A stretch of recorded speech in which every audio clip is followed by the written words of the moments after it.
Hello, everyone, and welcome back to Wicked Art. It's Wicked here, and it is Fun Draw Friday. And today I will be discussing my process for drawing Vulgrum. It's one of my favorite little NPCs from the game Darksiders.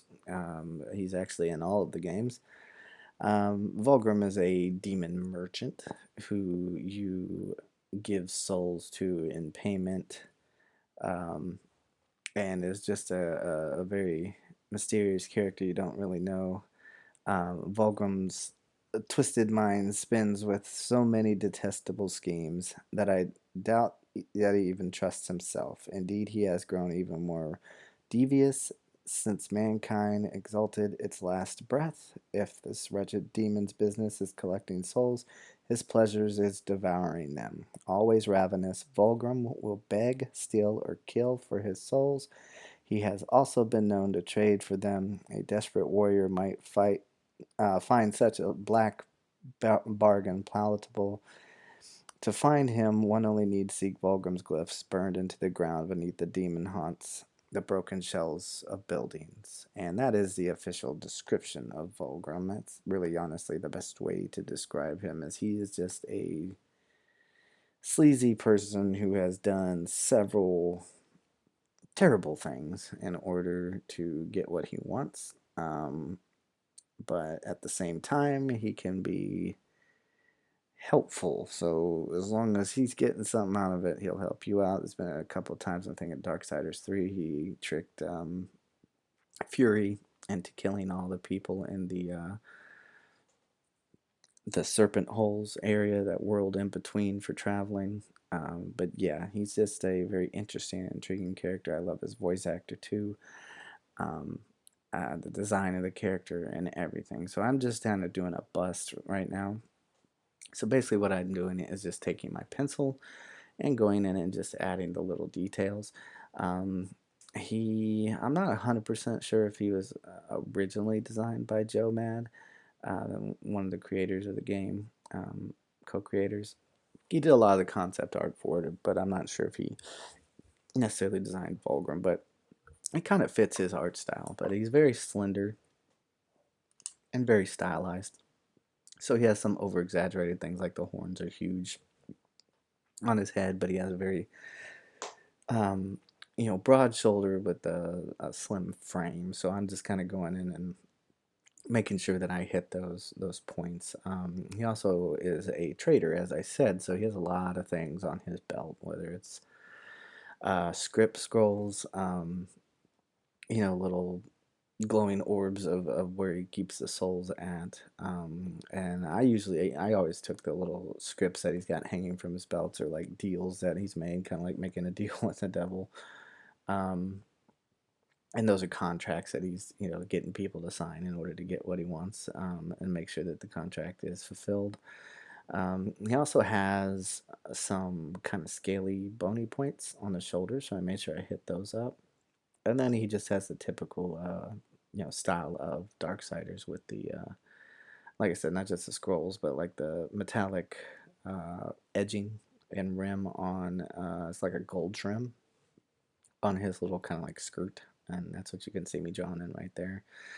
I got a little ambitious and drew him a little bigger. I wanted to draw him smaller so that I could get at least one of his hands in there. But I saw I ran out of space, so I just kind of went with it and just kind of cut it off at the wrist. He also has these two very tiny wings. Is what I'm drawing right now. But the angle I'm drawing them at, you're only going to be able to see the one. But they're wrapped in bandages, so it's got like a really cool kind of design to it, almost like it's being restrictive of him being able to fully take flight. All in all, just the overall design of the character. So now I'm just kind of adding in extra details on the horns, and some other places. So then my next step that I wanted to do was I wanted to give this kind of a comic book style of shading. So all I'm using is a basic Sharpie permanent marker. It's just called an ultra fine point. You can buy those in packages at just about any store that's got arts and crafts in it, whether it's Walmart or Michael's or whatever. But they're relatively cheap, and they last a decent amount, as long as you're not like going overboard with shading in black. So basically, all I'm doing is I'm just going to go through and trace over everything that I drew in pencil. That way, it's more permanent, and like I said, it'll stick off the page more. But I am going to go for that more of a comic book shading. So as of right now, I'm just doing the tracing. And you really want to make sure you take your time because sometimes even with these fine fit tip pens, they can kind of, I don't know, really leak is the right word, but they kind of bleed onto the page. I also forgot to put something underneath, so that probably bled through several pages in my sketchbook. Um, but you just kind of have to be careful where you stop so you don't leave like a big, splotch on your paper. Um, but yeah, just going through and just kind of tracing over everything is the first step before adding in the shadows. Now, what you can do, it's not what I do, just because I'm used to doing it. But if you haven't had a lot of practice in shading with a pen, you can do after you kind of trace everything. You could kind of like sketch with your pencil the outlines of the shadows that you want to do. That way, in case you mess up and it doesn't look right, you can then erase it. But if you just kind of do like I'm doing like right now, I'm erasing out all the pencil lines and the sketchiness in it, just so that it's a lot more clean. But when you go in and start adding things like the metallic shading, things to make it look metal, any of the, um, like I said, that comic book esque style of like some hatching and just filling in some areas with lines and shapes, you kind of get used to kind of like what parts of the muscle you want to contour and really highlight.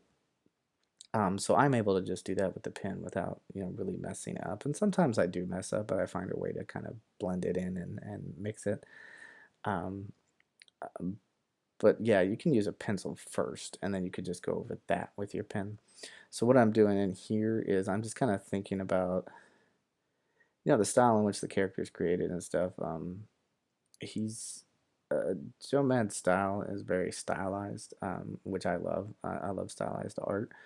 I didn't really go 100%. If you're new to the channel, if you've never watched my videos before, I kind of tend to go for what looks cool as opposed to what looks accurate, right? So, like, highlighting certain areas, like here under the ribs, I could probably get a little bit more detailed or whatever, but I'm just really just kind of blocking out, thicker areas that I want to just put more of a dark shadow on, and then just kind of decide from there what I want to keep and what I want to add to. Some things I leave open where it doesn't get much shading. And the reason why I do that too is I may come back to this later and decide, hey, I want to color this with a colored pencil or um, uh,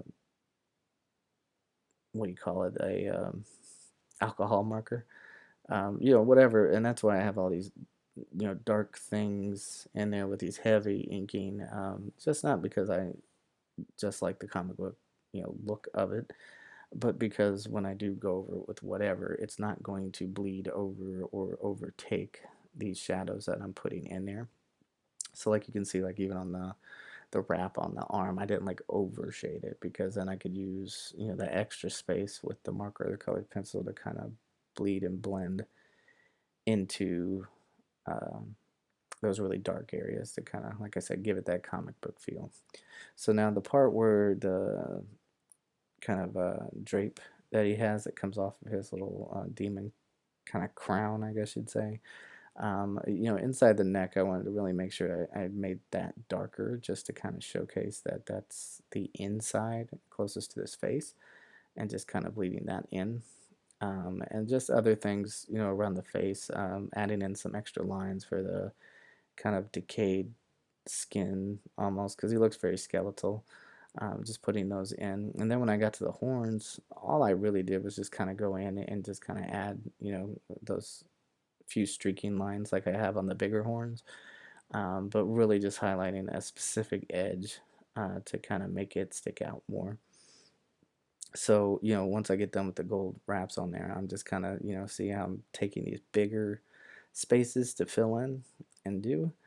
And from there, it just kind of, once you kind of see it's like the whole picture, you can start seeing like, oh man, if I just keep going this way, it'll look cool if I just keep it that way. So yeah, that's pretty much it. I'm just gonna go in and finish this last horn. I really hope you enjoyed the video. I hope you learned something from it. If you haven't played Darksiders, I suggest you go check it out. It's really cool.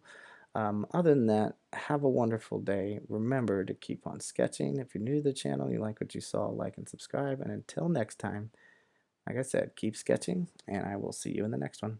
Bye.